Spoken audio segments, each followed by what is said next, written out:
This time, the focus shifts to Saudi Arabia as the diplomatic discussions in Riyadh regarding a ceasefire in Ukraine have concluded. After 12 hours of negotiations between the US and Russia, the White House released the key points of agreement. Among these points, Ukraine, Russia, and the United States have agreed to ensure safe navigation in the Black Sea. Additionally, the US has also pledged support for Russia's agricultural products to help regain their access to global markets. For more information, please refer to the details provided.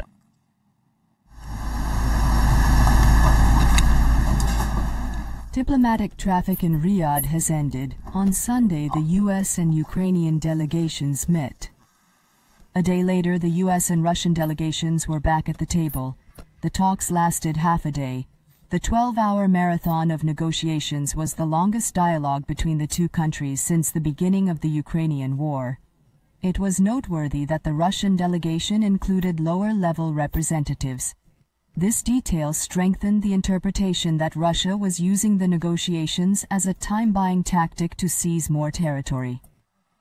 After the meeting with Russia, the US delegation sat down again with the Ukrainian delegation in the same hotel. A statement came from Washington about the talks. The White House announced the topics agreed with both Russia and Ukraine.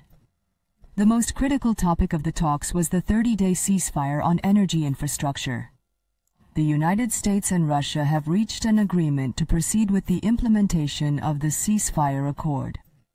Washington and Kiev agreed to develop measures to implement the ceasefire. Ukraine and Russia agreed with the United States to ensure safe navigation in the Black Sea. No further application of force will be seen in the Black Sea, and military usage of commercial vessels will be prohibited. The United States will aim to alleviate international sanctions imposed on Russia. It will help Russian agricultural products regain access to global markets. Both the security of the Black Sea and the resumption of Russian agricultural exports will ensure the resumption of the Grain Corridor Agreement. The Kremlin made a statement on U.S. commercial support. It was noted that the sanctions imposed on companies producing ships, food, and fertilizers should also be included in the support. Ukrainian President Volodymyr Zelensky, on the other hand, is not satisfied with the agribusiness support. He perceives it as a softening of penalties imposed on Russia, reflecting a reduction in their severity. The U.S. also agreed with Ukraine on prisoners of war. Washington has agreed to provide assistance to Kiev in the process of exchanging prisoners of war, releasing civilian prisoners, and facilitating the safe return of abducted Ukrainian children.